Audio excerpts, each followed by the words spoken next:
The discovery.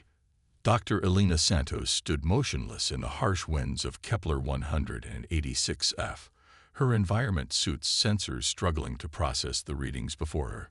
The alien landscape stretched out in rust-colored waves of rock and sand, but it was what lay beneath that had stopped her heart for a moment. Dr. Santos called out her research partner, Dr. Corax, his insectoid form moving swiftly across the rocky terrain. The quantum dating results are back. You need to see this immediately. Elena pulled her attention away from the ground-penetrating radar display and turned to face her colleague. Corax's compound eyes reflected the dim light of the red dwarf sun overhead, his mandibles clicking with barely contained excitement. "Tell me," she said, trying to keep her voice steady. "The structure below. It's 23 million years old." His antennae twitched. But that's not the impossible part. The material composition, the architectural patterns, the embedded technology. It's all human in origin. Elena felt the world spin slightly. 23 million years ago, humanity's ancestors were still swinging through trees on Earth. They certainly weren't building advanced facilities on planets 40 light-years from home. "Show me the data," she managed, following Corax to the mobile lab they'd set up near the excavation site. The holographic displays showed layer after layer of scans, each more impossible than the last. The facility buried beneath them wasn't just human in design. It was more advanced than anything humanity had currently achieved. The team spent the next 3 days carefully excavating the entrance. When they finally breached the facility's outer door, Elena found herself standing before a perfectly preserved airlock bearing an inscription in ancient Proto-Indo-European, a language that shouldn't have existed when this facility was built. "This will change everything," murmured Dr. Vilix, their Centaurian historian, her ethereal form pulsing with blue light. "The Galactic Assembly's entire understanding of human history is wrong," Elena finished. She placed her hand on the airlock's control panel, and to everyone's shock, it responded immediately. Green lights flashed in sequence as ancient machinery hummed to life. As the door began to open, Elena's comm unit crackled with an urgent message from their orbital support team. Similar structures were being discovered on other worlds, all aligned in a perfect geometric pattern across the galaxy, all bearing the same impossible human signatures. The airlock finished cycling, revealing a corridor that stretched into darkness. The facility's emergency lighting systems activated automatically, the illuminating walls covered in detailed star charts and mathematical formulae far beyond current human understanding. Dr. Santos called out Corax from further inside. "There's some kind of message plenty. It's in perfect modern English." Elena hurried forward, her heart pounding. A holographic projection had appeared in what seemed to be the facility's main chamber. It showed Earth, but not as anyone had ever seen it. A world of impossible cities that stretched into the clouds, of ships that bent space itself, of humans who had mastered the fundamental forces of the universe. The message began to play. "To our descendants, if you are receiving this, you have begun to rediscover your heritage. We were not always as you know us now. We were the first race, the Seeders, the ones who shaped the galaxy itself. What you are about to learn will shatter everything you believe about your history, your potential, and your place in the cosmos. But first, you must understand why we chose to forget." Elena glanced at her alien colleagues, seeing in their varied expressions the same mix of awe and trepidation she felt. Whatever they had just stumbled upon, it was clear that the repercussions would ripple across the galaxy. Humanity's story was about to be rewritten, and she had a feeling this was only the beginning. The facility's systems continued to power up around them, each new activation revealing more impossible truths about humanity's forgotten past. As Elena began documenting their findings, she couldn't shake the feeling that they weren't just discovering history.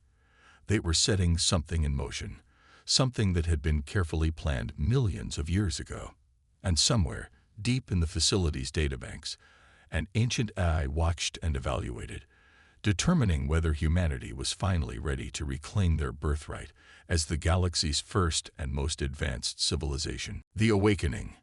Admiral Zara Chen stood at the viewport of the Galactic Assembly's central chamber, watching the swirling colors of the nebula beyond. Behind her, representatives of 200 species argued in barely controlled chaos over the revelations of the past month. "Order," demanded High Counselor Vex Thor, his crystalline form pulsing with red light.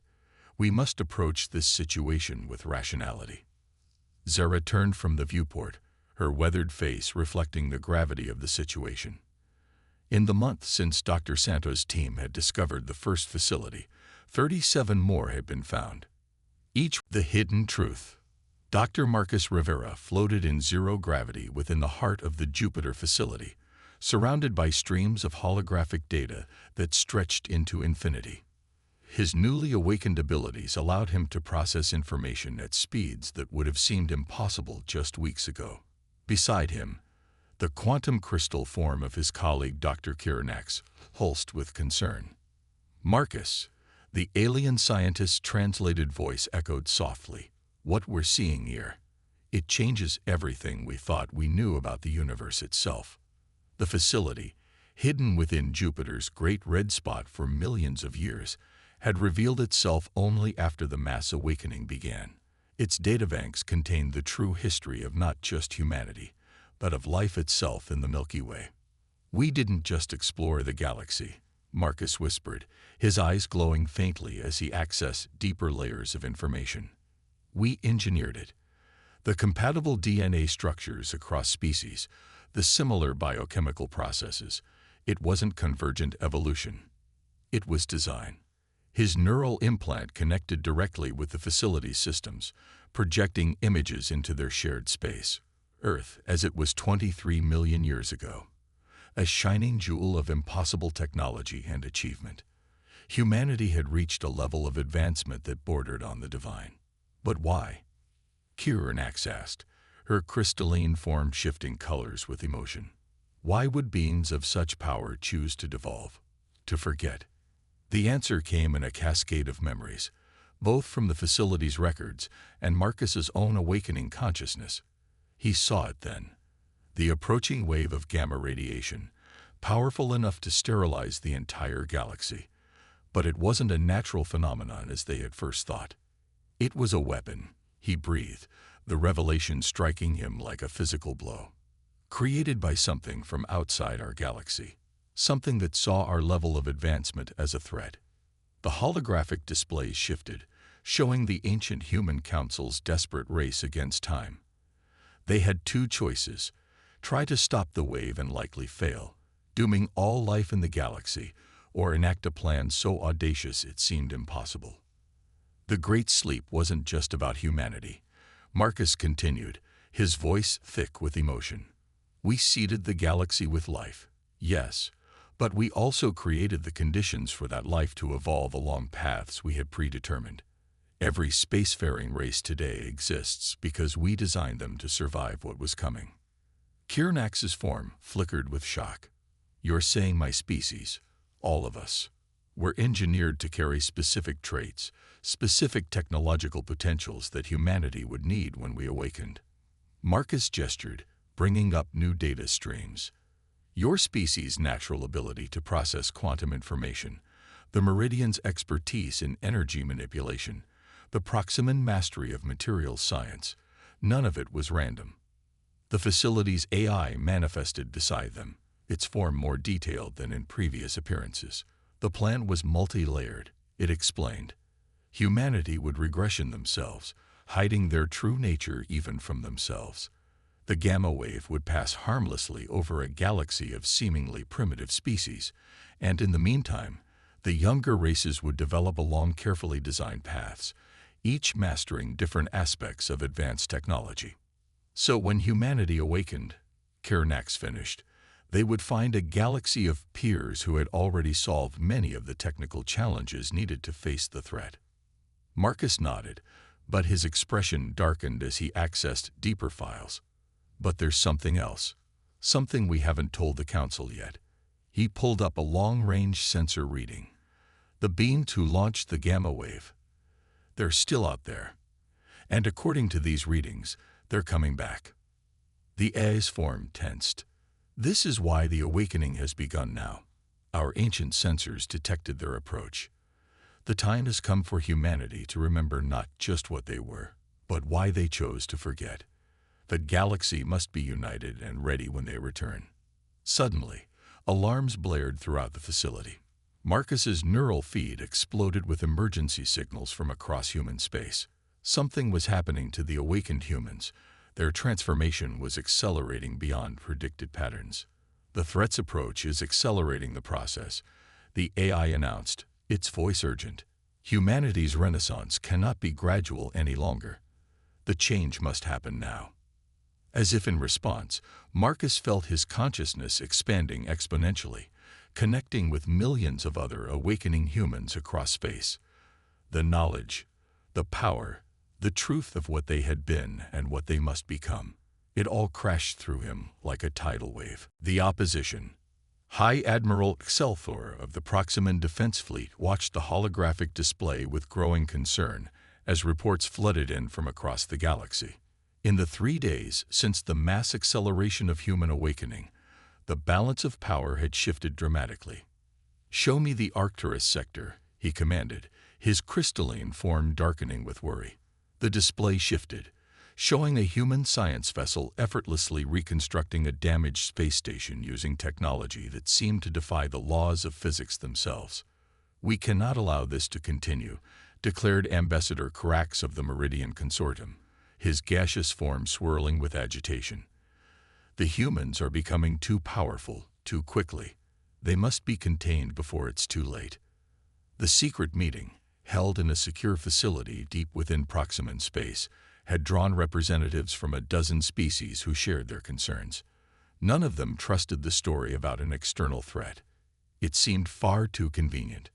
"Our analysts suggest their power will exceed that of the combined galactic fleet within 2 weeks," reported General Yith of the Silicon Confederation.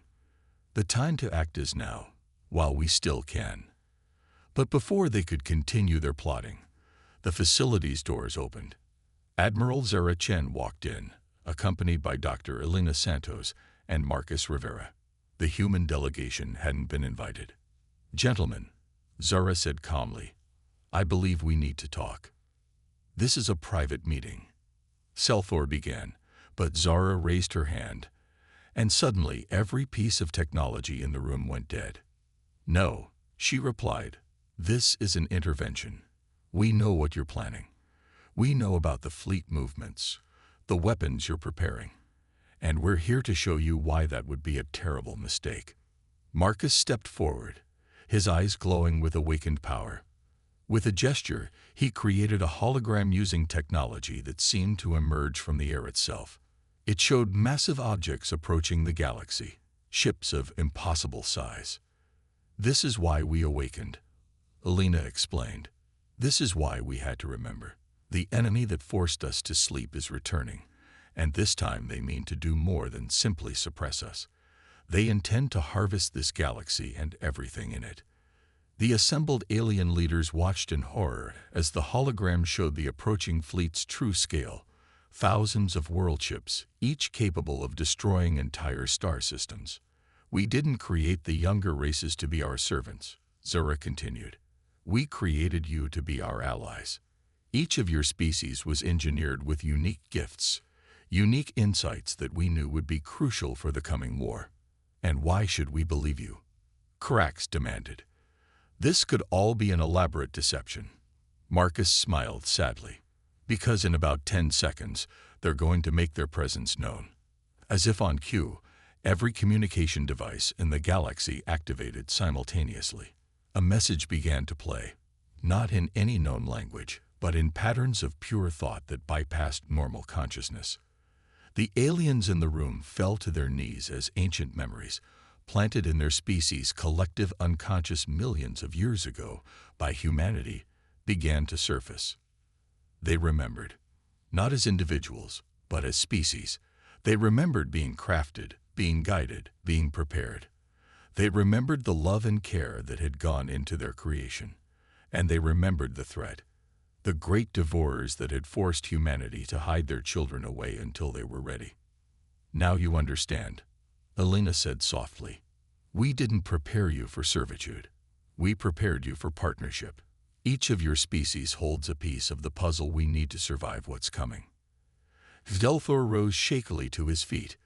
"The weapons we were developing would have weakened us all before the real fight," Zora finished. "We don't have time for civil war. The Devourers will reach the galaxy's edge in less than a month." "What do you need from us?" asked General Yith, his earlier hostility replaced with understanding. "Everything," Marcus replied. "Your quantum crystalline technology, your energy manipulation, your mass manufacturing capabilities. But most of all, we need your trust. Humanity is awakening not to rule, but to serve as we always meant to. As guardians and protectors of the galaxy we seeded with life." As if to emphasize his point, new reports began flooding in. The approaching fleet had begun accelerating. The enemy knew humanity had awakened, and they were coming to finish what they had started 23 million years ago. The resurgence. The assembled fleets of the galaxy stretched across 3 solar systems, a display of unity unprecedented in known history. At their center, Earth gleamed like a jewel, transformed by awakened humanity's restored knowledge into something that straddled the line between planet and machine. Admiral Zara Chen stood on the bridge of the flagship Prometheus, her consciousness simultaneously connected to every ship in the combined fleet through humanity's restored quantum network. Beside her, representatives from each major species monitored their own contributions to the coming battle. "The Devourers have entered the Oort cloud," announced Dr. Elena Santos, her form now suffused with energy, as she coordinated the vast network of ancient defense systems they'd reactivated. "Their numbers are greater than we anticipated." The enemy fleet darkened space itself, world ships that consumed everything in their path, converting matter and energy into more of themselves. They had expected humanity to remain dormant, an easy target. Instead, they found a galaxy united and ready. "All species, report status," Zora commanded. "Proximan quantum shields at full power," reported Admiral Excelfor, his crystalline form pulsing with determination. "Meridian energy matrices synchronized," added Ambassador Krax, their gaseous form now integrated directly with their revolutionary power systems. One by one, each species confirmed their readiness. Each brought unique technologies and abilities that humanity had engineered into them millions of years ago, preparing for this very moment. But it was the next voice that truly gave them hope. "Ancient defense grid fully operational," Marcus Rivera announced. His consciousness spread across thousands of previously dormant installations throughout the galaxy. "The weapons our ancestors built are ready. But they won't be enough alone," Zora finished. "We know that's not the plan." The Devourers' first wave approached, their world ships distorting space itself. But humanity and their allies were ready. This time, they would face the threat together. "Initialize the Unity Protocol," Zora commanded. Across 3 solar systems, something unprecedented began to happen. Through interfaces designed millions of years ago, the unique abilities of each species began to merge. Proximan quantum manipulation enhanced by meridian energy control, Silicon Confederation processing power amplified by human consciousness, each combination creating something greater than its parts. The enemy struck first, reality-destroying beams, lancing out from their world ships. But they met Proximan shields enhanced by human quantum understanding, barriers that didn't just block their attacks but reflected them back with meridian energy modifications. "Second phase," Elena called out. Now, humanity's contribution wasn't just technological. As the battle raged, the true purpose of their awakening became clear. They were the keystone, the bridge that allowed all other species to work in perfect harmony. Their restored abilities let them coordinate the entire galaxy's response as a single unified force. The Devourers, for the first time in their eternal existence, faced something they couldn't simply overwhelm and consume. Every attack they launched was met with a defense that adapted and grew stronger. Every strategy they employed was countered by the combined intelligence of dozens of species working in perfect synchronization. "They're pulling back," Marcus announced after hours of combat that rewrote the laws of physics themselves. "Their world ships are taking damage they can't repair." "No," Zara corrected, a smile playing on her lips. "They're not pulling back. They're running." The combined fleet pressed their advantage, unleashing weapons and techniques that no single species could have developed alone. The Devourers, faced with the very unity they had tried to prevent, flood back into the darkness between galaxies. As the celebration began, Zara looked out at the assembled fleet. Humanity had awakened not to rule, but to unite. The younger races weren't their servants, but their greatest achievement, children who had grown into equal partners. "Now," Zara replied, "we build something new. Not an empire, not a hierarchy, but a true galactic community. Our ancestors hid their power and knowledge to protect the galaxy. We awaken not to reclaim it, but to share it." Across space, the combined fleet began to disperse, but not to separate. The bonds forged in battle would not be broken. The age of division was over. Humanity had remembered not just what they were, but what they could help the galaxy become. The forgotten history had been remembered. The galactic order had been shattered, but what replaced it was something far greater than either. The future beckoned, not just for humanity, but for all the species who now faced it together. The true golden age of the galaxy was just beginning.